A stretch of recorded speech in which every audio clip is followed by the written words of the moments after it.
Yasmine Abdel-Fadel. Elle traite l'information avec rigueur et efficacité. Une approche fraîchement moderne de l'actualité.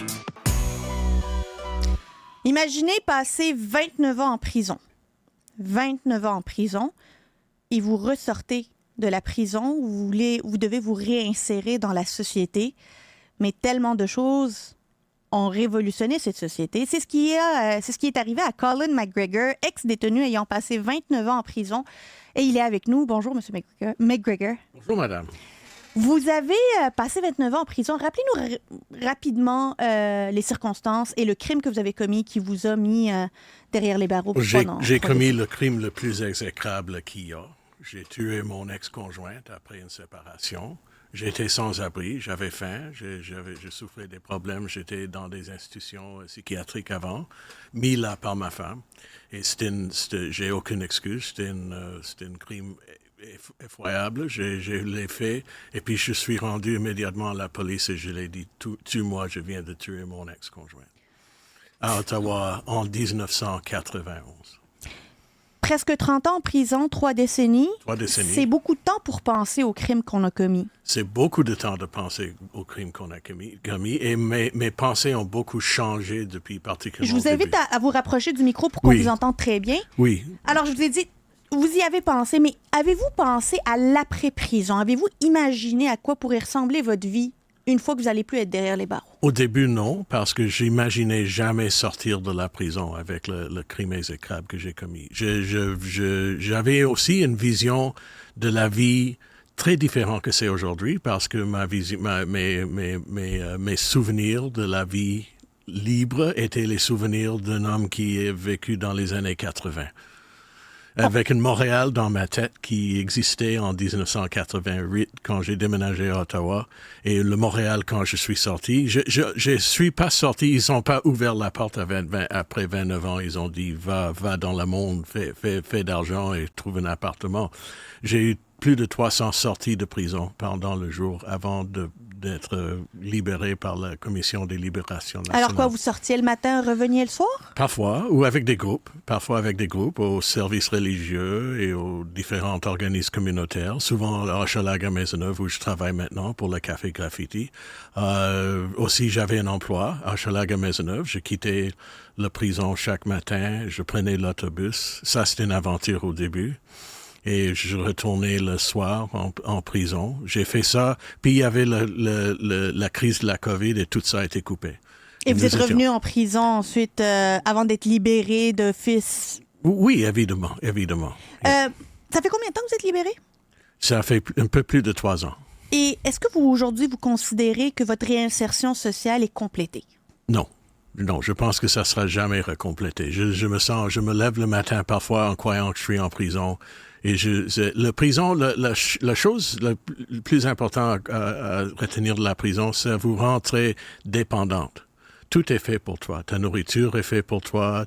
Si tu déchires une chemise, tu fais une demande pour une chemise et tu reçois une autre chemise. Là, il n'y a pas d'impôt à payer. La vie est très facile. Est-ce que ça vous manque? Parfois.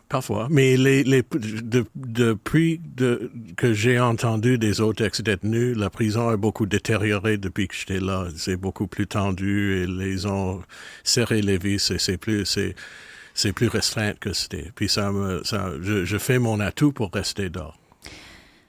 La prison, on dit que c'est pour punir les contrevenants, les criminels, mais ça a aussi comme responsabilité de les réhabiliter pour préparer leur réinsertion. Voilà.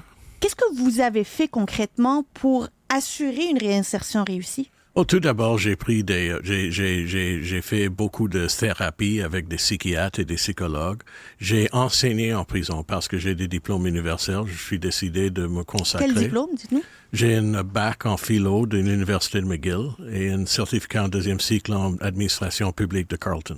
OK. Et j'ai fait 2 diplômes collégiales en sciences humaines. Ça se peut que je suis le seul Québécois à jamais faire ça parce que j'ai fait un en français quand j'étais en dedans et un en anglais, évidemment, avant que j'étais arrêté. Pourquoi ne pas travailler dans votre domaine aujourd'hui? Bon, je travaille dans... Vous êtes journaliste aujourd'hui? Je suis journaliste pour Reflet de Société. C'est un magazine communautaire qui existe depuis plus de 30 ans, qui ont publié on vient de publier 2 éditions juste la semaine passée.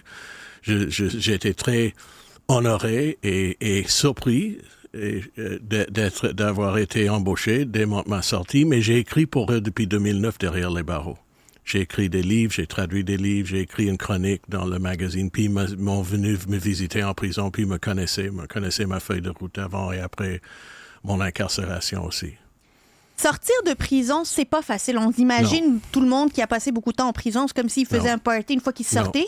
Non. Mais ce n'est pas facile. Et il y a des épreuves psychologiques et sociales associées à ça. Très, très dur, yeah.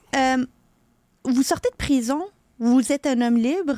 Oui. Well, je suis pas libre. J'ai habité 1 an et demi dans une maison de transition. Oui. Avec d'autres ex-détenus. Mais à un certain moment, vous avez quitté cette maison de transition. Je suis quitté, j'ai mon propre appartement maintenant.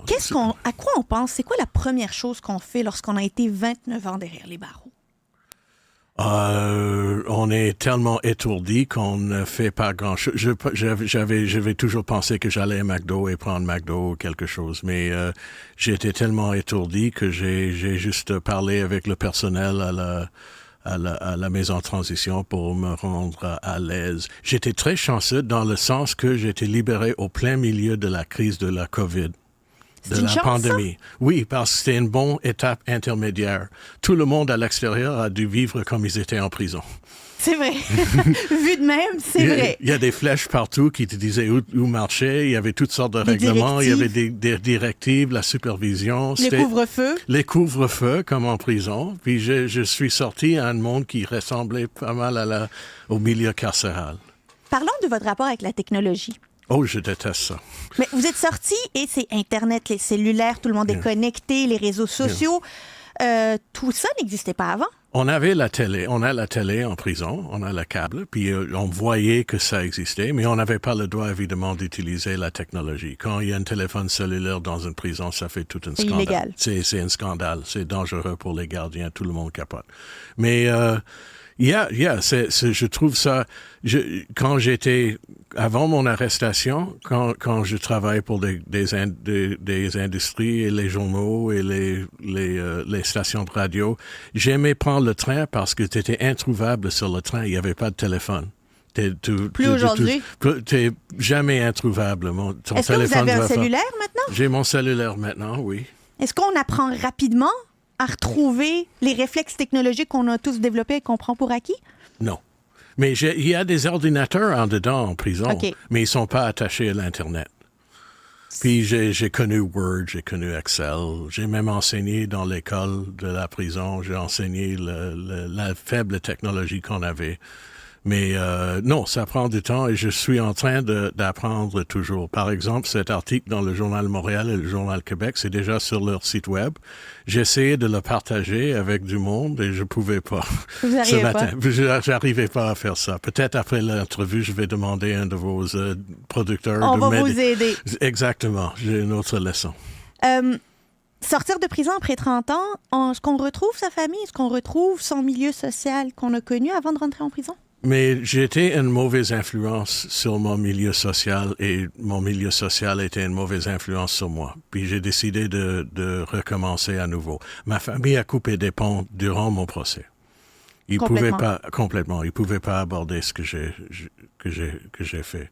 Puis j'ai aucun contact familial. Et ça, c'était difficile pour moi parce que ça vous aide en sortant de la prison d'avoir de soutien familial.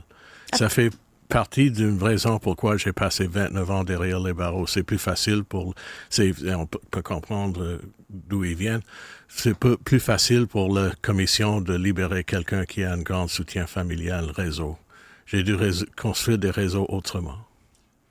Alors, quand vous êtes sorti, c'est comme si vous renaissez en société. Oui, et j'étais dans l'est de Montréal, qui était une partie de la ville que je connais très mal. Je viens de Westmount et je suis un enfant de West Island, de United States of America, comme du monde l'a dit.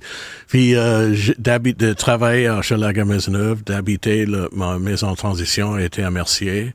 C'est d'être dans l'est, c'est comme d'être dans une nouvelle ville. Monsieur McGregor, avant de vous laisser, s'il y a une personne là, qui nous écoute, on va dire qui est en prison et qui est à veille de sortir, qui a passé 30 ans en prison, quelles sont les erreurs que vous avez faites que vous lui conseillez de ne pas répéter? Les erreurs que j'ai faites après. À votre sortie. Après. Allez pas trop vite. Il y a une raison.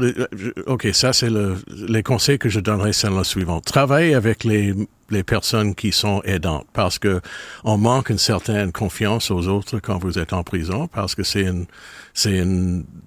pas la meilleure ambiance pour travailler avec des autres. Mais quand vous sortez, il y a des agents de libération conditionnelle, il y a des conseillers dans les maisons de transition, il y a des psychologues. J'habite dans un appartement supervisé. Travaillez avec ceux qui voudraient vous faire du bien. Colin McGregor, ex-détenu ayant passé 29 ans en prison, et aujourd'hui, je préfère le dire comme ça, vous êtes Colin McGregor, journaliste. Merci beaucoup d'avoir été avec nous. Vous êtes très gentil. Merci bien.